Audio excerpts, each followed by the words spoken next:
Este tiempo vienen pláticas muy interesantes. Es un honor para mí presentarles a ustedes al doctor Alfonso de Jesús Martínez García. Él es especialista en cardiología y en ecocardiografía pediátrica, egresado del Instituto Nacional de Cardiología. Cuenta con un fellow en cardiología fetal en el Hospital Royal Brompton y la Universidad St. George's en Londres, Inglaterra, y actualmente es adscrito en el Instituto Nacional de Perinatología. Él nos va a hablar sobre la utilidad e importancia del ecocardiograma fetal para el pronóstico del paciente con cardiopatía congénita, un tema bastante actual. Bienvenido, doctor, adelante.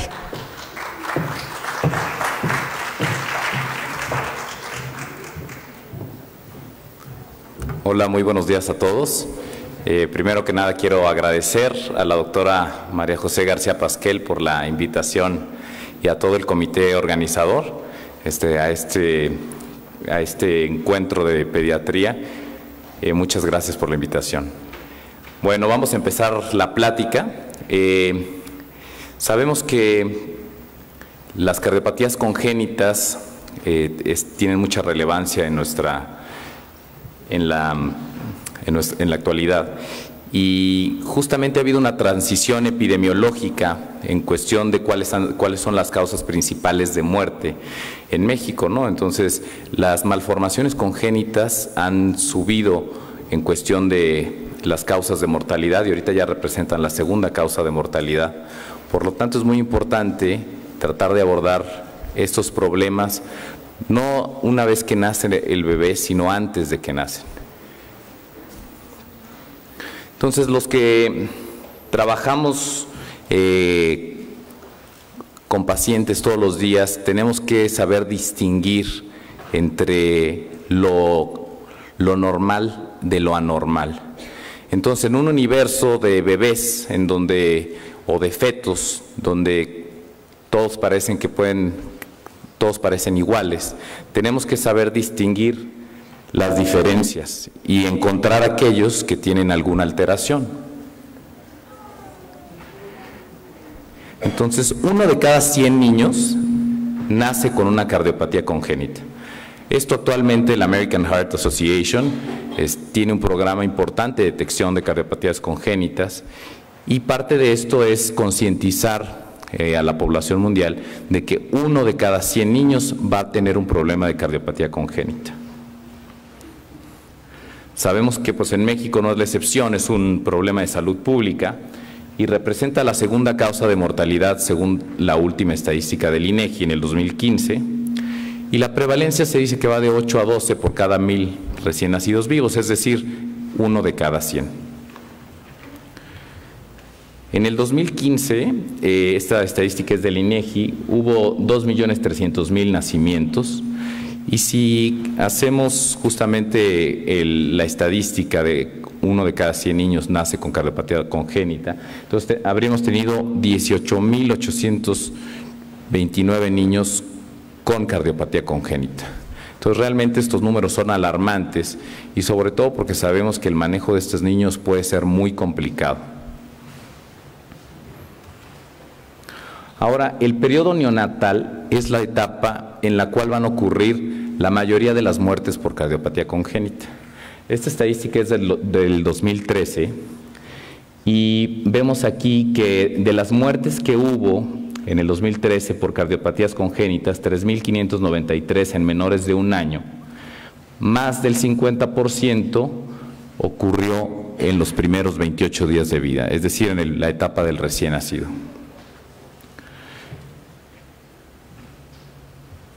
Ahora, ¿cuáles son los factores de riesgo para presentar cardiopatías congénitas?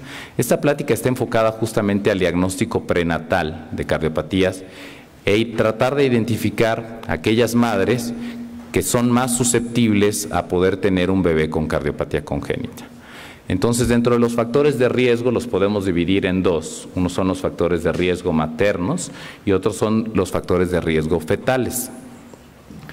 Sabemos que la diabetes mellitus pregestacional es un factor de riesgo muy importante para cardiopatías congénitas. Asimismo, las mujeres que tienen lupus, sobre todo las que tienen anticuerpos anti-Ro y anti-La, sabemos que pueden producir bloqueos atrioventriculares en el feto, y esto tener una implicación muy importante porque sabemos que estos niños pueden ser dependientes de marcapaso para toda la vida, y actualmente hay formas en las que podemos evitar la progresión hacia un bloqueo atrioventricular completo cuando detectamos esto a tiempo. Entonces es muy relevante que toda mujer con anticuerpos anti-Rho, anti-LA positivos, se haga un estudio ecocardiográfico fetal avanzado para evaluar el ritmo del feto y poder encontrar bloqueos de primer y segundo grado que son susceptibles a tratamiento y así evitar la progresión al bloqueo de tercer grado. Las mujeres también que toman medicamentos, IECAS, ácido retinoico, sabemos que tenemos a veces mucho embarazo en mujeres adolescentes y muchas están en tratamiento para acné. Entonces el ácido retinoico es un medicamento que se utiliza mucho y es sumamente teratogénico a nivel del corazón. Las infecciones maternas que todos conocemos, la rubiola, y también los productos de reproducción asistida son más susceptibles a cardiopatías congénitas. El antecedente de cardiopatía congénita en un familiar de primer grado también es un factor de riesgo, así como las enfermedades asociadas a cardiopatía congénita con herencia mendeliana, como el síndrome de Marfan, entre otras. Dentro de los factores fetales, el factor de riesgo más importante es justamente cuando existe una sospecha de anomalía cardíaca en el ultrasonido obstétrico. Es decir, la mayoría de las cardiopatías congénitas en el feto se van a presentar en pacientes que no tienen factores de riesgo.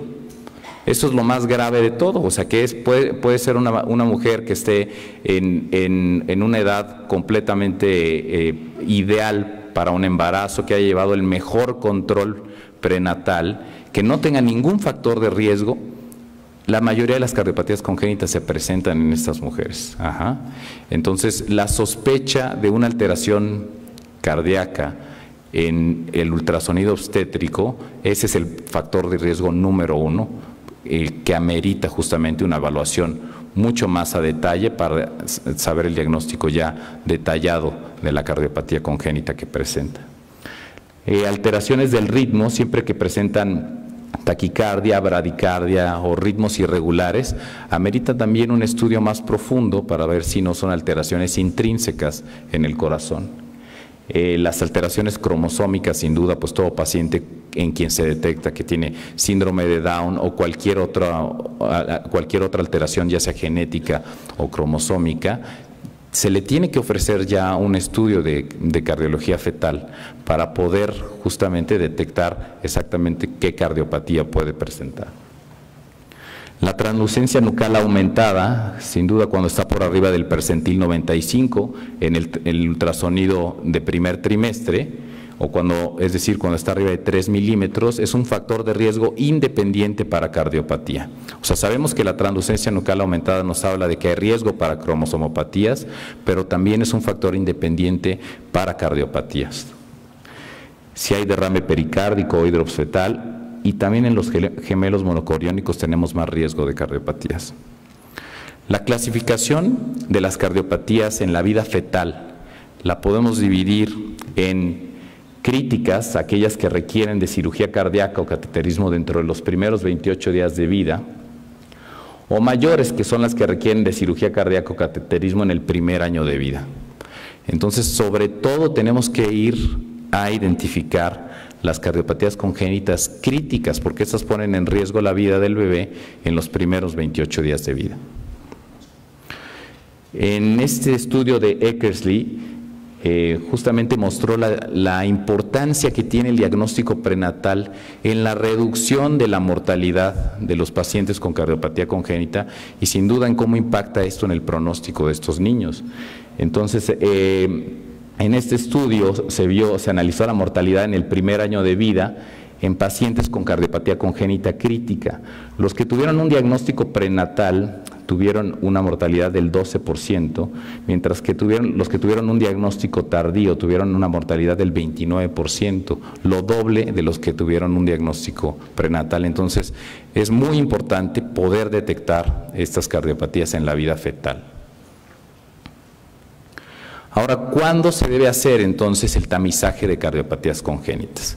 Actualmente en los países de primer mundo, en Estados Unidos, en Reino Unido, en muchos países de Europa, por ley se tiene que hacer ciertos ultrasonidos y la revisión cardíaca es obligada, es decir, toda persona que hace ultrasonido obstétrico tiene obligadamente que saber la revisión básica del corazón, porque la labor del tamizaje justamente es detectar qué es normal o qué es anormal. Entonces, justamente estos tamizajes, cuando existe la sospecha de una cardiopatía, no quiere decir que haya un diagnóstico específico, sino que tiene que ir a un ultrasonido ya más avanzado, una ecocardiografía fetal, idealmente realizada por un cardiólogo fetal, para poder detectar la cardiopatía en específico que pueden tener. Entonces, en la mayoría de las pacientes que no tienen factores de riesgo, el tamizaje cardíaco se realiza entre las 18 y 24 semanas de gestación.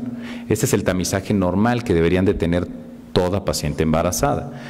Ya si se detecta alguna sospecha de cardiopatía congénita, entonces, bueno, ya se haría una ecocardiografía fetal avanzada. Ahora, si tenemos un problema detectado desde el primer trimestre, es decir, si la translucencia nucal está aumentada o tenemos un ductus venoso alterado o hay insuficiencia tricuspidia moderada o importante en el primer trimestre, tenemos que ofrecerles ya el estudio inmediatamente, porque muchas veces podemos diagnosticar cardiopatías muy graves desde la semana 12-13 de gestación. Eso cambia por completo la posibilidad de los padres de que se puedan preparar para un problema de cardiopatía en sus bebés o que puedan tomar otra decisión con respecto a si continuar o no continuar el embarazo. O sea, eso también permite justamente un diagnóstico temprano a las 11-13 semanas de gestación, ¿no? Ahora, siempre que haya una sospecha, no importa en qué momento del embarazo hay, si se sospecha de una cardiopatía, no importa que estén en el tercer trimestre, hay que hacer un ecocardiograma fetal para saber si ese niño se puede diagnosticar con cardiopatía y preparar todo para su nacimiento. Entonces, ¿cómo funciona esto? Este modelo de referencia para hacer estos estudios es que primero se hace un tamizaje, que ya comentamos que la mayoría de las pacientes es entre las 18 y 24 semanas de gestación, cuando no hay factores de riesgo. Y si existe la sospecha de cardiopatía congénita, en menos de 72 horas tiene que tener una valoración ya por cardiología fetal. Pero asimismo, esto es un trabajo interdisciplinario y es en equipo, cada quien hace una parte. Entonces, el papel del médico materno fetal también es muy importante y el papel del médico obstetra lo mismo.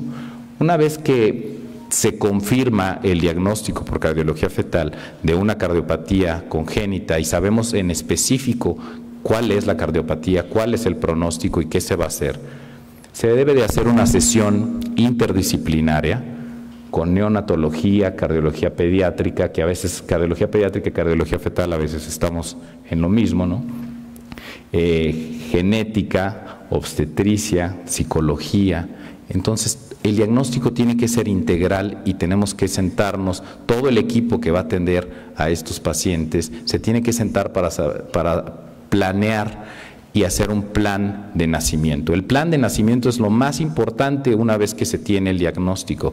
De nada sirve tener un diagnóstico si no tenemos un plan de nacimiento. Entonces, en eso es donde el punto más relevante del diagnóstico prenatal es tener un plan. Y asimismo, a dar el asesoramiento a los padres. Dar el asesoramiento es una de las cosas más difíciles también. Hay que también estar entrenado para dar malas noticias, cómo dar malas noticias, porque una mujer embarazada que tiene todas las expectativas de que su bebé viene completamente sano y que tiene todas las ilusiones, en el momento en el que le damos una noticia de que hay una cardiopatía congénita, sobre todo una crítica, pues se les viene el mundo abajo. Entonces es muy importante tener sensibilidad para poder dar esas noticias y justamente integrar todo lo que podemos apoyarle a esas mamás y que tengan también un apoyo psicológico desde un principio para que no les sea tan difícil llevar el resto del embarazo. Ahora vamos a ver algunos casos clínicos acerca de los pacientes que nos ha tocado ver.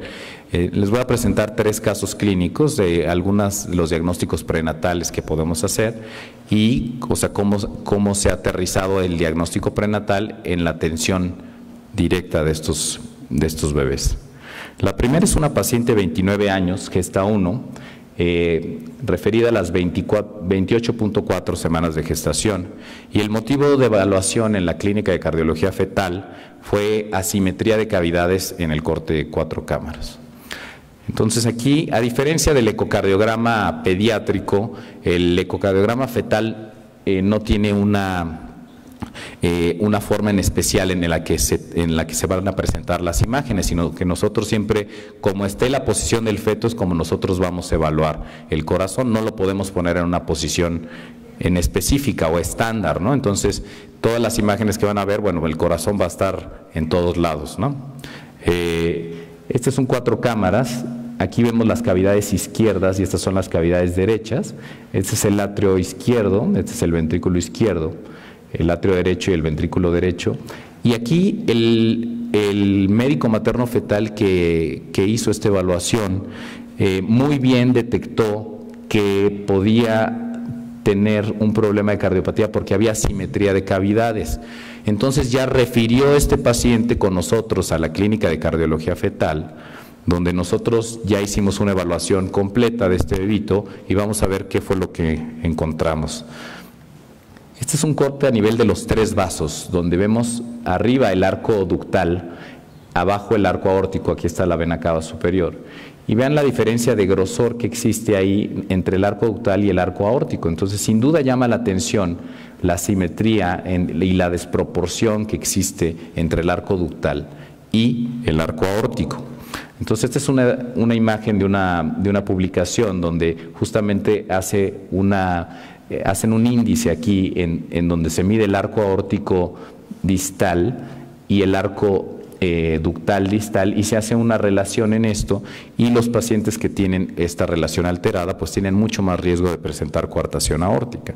Entonces, en este paciente esta relación salió alterada, y vean en el corte sagital cómo se estrecha aquí la aorta. Esta es la aorta ascendente, este es el arco transverso, y aquí está el istmo, y vean cómo se estrecha justamente en esta zona, y la subclavia izquierda emerge posterior a esa zona de estrechez. Entonces aquí tenemos un paciente con una alta sospecha de coartación aórtica. Una vez que tenemos eso, entonces vamos al asesoramiento con los padres. Platicamos justamente con todo el equipo, con su médico obstetra, con su neonatólogo, con su pediatra, y nos sentamos a platicar con los papás para comentarles que el bebé tiene una alta sospecha de coartación aórtica, que puede requerir de prostaglandinas al momento de nacer para evitar que el bebé entre en falla cardíaca, que va a requerir una cirugía cardíaca dentro de los primeros días de vida, y que sin duda, bueno, esto una vez que nazca se va a tener todo preparado para corroborar el diagnóstico y después justamente llevar a cabo estos procedimientos. Entonces, a nosotros nos toca también hacer el diagnóstico postnatal. En mi caso en particular, yo veo a los pacientes antes y después de nacer ahí en perinatología, entonces me toca justamente corroborar todos los diagnósticos que nosotros mismos hacemos en la vida prenatal, en la vida postnatal. Entonces aquí vemos nuevamente, este es el ecocardiograma ya pediátrico que le hicimos al bebé. Vean nuevamente la simetría de cavidades, las cavidades derechas mucho más dilatadas que las cavidades izquierdas. Hay una aorta bivalva también. Y aquí tenemos la imagen del arco aórtico, donde vemos esta zona de estrechez y cómo acelera el flujo después de esta zona de estrechez. Entonces, con esto se corrobora el diagnóstico de una coartación aórtica. En las primeras 24 horas de vida se hace la reanimación dirigida de este paciente, es decir, siempre ya informado el neonatólogo y su pediatra, ya saben entonces que no van a administrar oxígeno, porque estos pacientes, sin duda, el conducto arterioso tenemos que mantenerlo permeable hasta antes de que se opere para mantener la circulación sistémica. Entonces, se hace una reanimación dirigida para un paciente con cardiopatía congénita crítica, se corrobora el diagnóstico de coartación en las primeras horas de vida, se inicia la infusión de prostaglandinas y se trasladó en las primeras 24 horas de vida. Este paciente fue trasladado al Instituto Nacional de Pediatría, donde ya habíamos previamente avisado que iba a nacer este bebé. Entonces se opera el siguiente día y el bebito tuvo una evolución fantástica. O sea, se pudo ir a su casa en menos de una semana de vida, nunca tuvo datos de falla cardíaca y el bebé está como si nada. Ajá. Entonces esa es la gran relevancia del diagnóstico prenatal. Sabemos que la coartación aórtica es uno de los diagnósticos más difíciles para hacer en la vida postnatal, porque justamente como todavía está abierto el conducto, muchos de estos niños todavía se les sienten bien los pulsos. Entonces, al neonatólogo puede revisar a uno de estos pacientes en las primeras horas de vida y verlo normal, porque no soplan y a veces los pulsos se sienten todavía bien por la presencia del conducto arterioso, y ya más adelante, en la segunda semana de vida, estos niños hacen choque cardiogénico, ¿sí? Entonces, el tamizaje cardíaco fetal es parte ya del tamizaje para cardiopatías congénitas, es decir, se debe de integrar a la pulsioximetría. Deben ser ambos, no uno u otro, sino los dos, ¿sí? Entonces se complementan ambas formas de screening y todo recién nacido debería de tener ambas formas de screening, debería de tener el diagnóstico prenatal y también su pulsioximetría, o sea, son dos cosas que se complementan, ¿sí? Sin duda, bueno, en este paciente el diagnóstico de coartación solo se puede confirmar en la vida postnatal, ¿sí? Porque la zona del istmo es muy cambiante, pero a veces tenemos alta sospecha, como en este caso, y podemos preparar todo para recibir un paciente así. Bueno, vamos con el siguiente caso. Es una madre de 36 años con antecedentes de crisis convulsivas y alteraciones renales, y el motivo de envío a la clínica de cardiología fetal fue porque encontraron una tumoración cardíaca fetal. Vamos a ver el 4 cámaras y vean aquí la tumoración, ¿sí? Está justo en la unión atrioventricular derecha, pero aparte de la tumoración hay algo que llama la atención también. Vean la forma en la que se contrae ese corazón, no es rítmica, o sea, sin duda este paciente tiene también un trastorno del ritmo, no solo es esta tumoración que vemos aquí, sino además hay un trastorno en el ritmo. Analizando nosotros en el estudio fetal podemos hacer un análogo del electrocardiograma mecánico y así como en el electro tú puedes ver la onda P y el complejo QRS y la onda T, aquí tenemos eventos mecánicos que son análogos a estas ondas y podemos identificar justamente extrasístoles atriales bloqueadas en este caso. En este caso este paciente tenía muchas extrasístoles atriales y aunado a una tumoración que por las características pues es altamente sospechosa de un rhabdomioma, teníamos que estar preparados porque estos niños que tienen muchas extrasístoles pueden hacer taquicardia supraventricular al momento del nacimiento.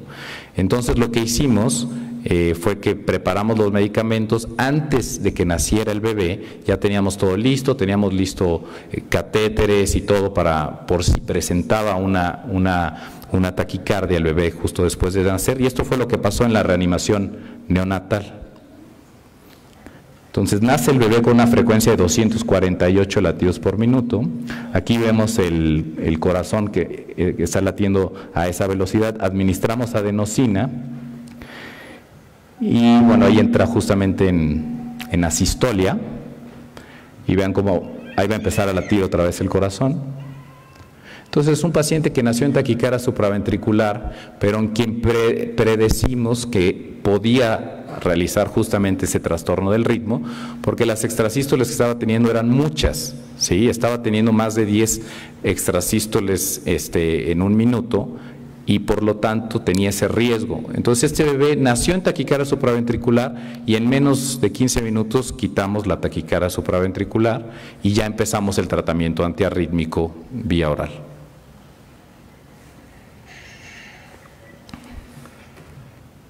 Ahora este es el electro de ese mismo paciente, que también, como teníamos todo listo, pues le pudimos tomar también el trazo electrocardiográfico en el momento de la taquicardia. Entonces vean, ahí está en ritmo sinusal, aquí hay dos extrasístoles que conducen con aberrancia y aquí se desencadena la taquicardia supraventricular y aquí nuevamente entra en ritmo sinusal. Entonces el diagnóstico ya de este paciente fue una taquicardia supraventricular de intervalo RP corto, secundario una vía accesoria oculta, también rhabdomiomas intracardíacos, y en este paciente ya, como teníamos el diagnóstico prenatal, ya teníamos un estudio, se realizó un estudio genético inmediatamente para confirmar la presencia de esclerosis tuberosa, que fue positivo ese estudio. Y ameritó este paciente un manejo con doble antiarrítmico porque al principio no respondía bien con los tratamientos convencionales vía oral, entonces tuvo que utilizar un tratamiento alternativo, ¿no? Con flecainida y propranolol. Y ahorita está libre de arritmias, está en seguimiento y sigue en abordaje integral el paciente para esclerosis tuberosa. Ahorita ya tiene año y medio el bebito y va bastante bien, no ha tenido otras manifestaciones de la esclerosis tuberosa en el sistema nervioso. Y finalmente vamos a ver otro caso. Esta es una paciente de 40 años, gesta 1.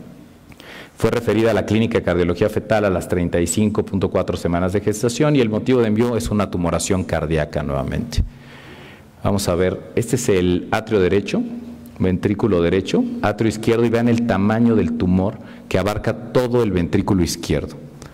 Entonces, cuando vimos esta imagen, justamente platicamos con diferentes cirujanos cardiovasculares, porque esto se estaba comportando como si fuera un ventrículo izquierdo hipoplásico, porque realmente el tamaño del tumor era gigante, abarcaba todo el ventrículo izquierdo.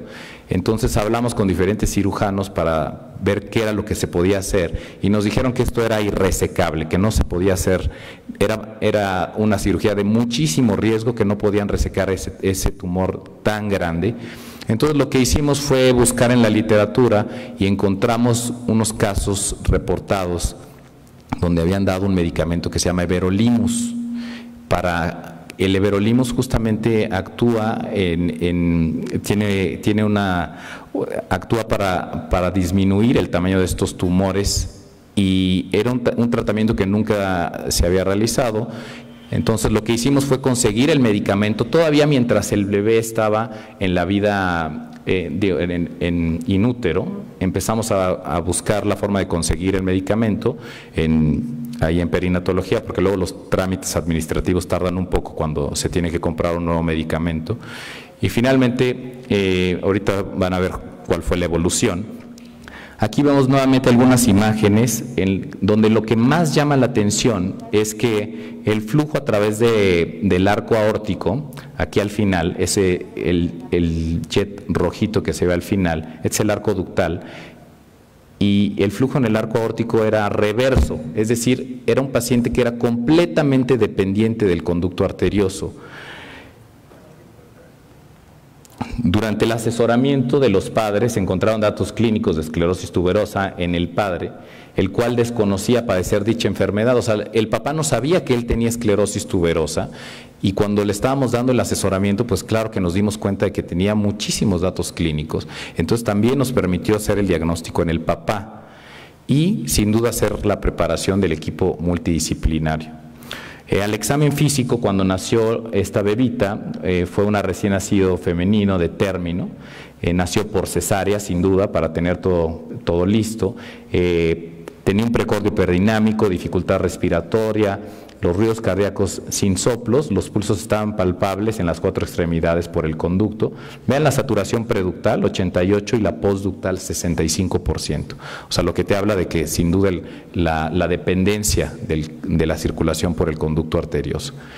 Y además de esto, bueno, en unas horas la bebé se deterioró terriblemente, se tuvo que intubar, un pH de 6.9, lactato por los cielos. El eco postnatal, vean el tamaño del tumor, o sea, cómo abarca todo el ventrículo izquierdo. Entonces, bueno, pasó a UCIN, se realizó la intubación, se iniciaron diuréticos, se puso infusión de prostaglandinas y hasta el día 36 de vida fue que logramos conseguir el everolimus. Mientras tanto, esos 36 días de vida estuvo con prostaglandinas la bebé. Y al recibir ya el everolimus, esta fue la dosis a la que la dimos, y el análisis genético también mostró la presencia de esclerosis tuberosa. Esta es una gráfica de cómo justamente evolucionó el tamaño del tumor. En el momento en el que se inicia el everolimus, vemos cómo involuciona rápidamente el tamaño de este tumor. Nosotros sabemos que los rhabdomiomas, por lo general, tienden a involucionar. Eso es un conocimiento de todos. Pero los rhabdomiomas gigantes no. Los rhabdomiomas gigantes, los que ocluyen todo un ventrículo, esos tienen ya esa indicación quirúrgica y ahora ya una indicación para el tratamiento con everolimus.